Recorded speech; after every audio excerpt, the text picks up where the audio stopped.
inirekomenda ng Department of Agriculture kay Pangulong Ferdinand Marcos Jr. na taasan ang taripa sa imported na bigas at pansamantalang ipatigil ang importasyon upang maprotektahan ang mga lokal na magsasaka.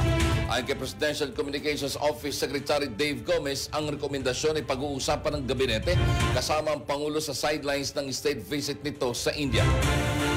Ani Gomez, patatandang nilagdaan ng Pangulo Executive Order No. 62 noong June 2024 na nagtatakda ng 15% taripa sa imported rice mula sa dating 35% sa layuning maibaba ang presyo ng bigas sa bansa. Nakapaloob sa EO na ilalim sa periodic review o kada 4 na buwan ang epekto ng 15% taripa sa imported na bigas.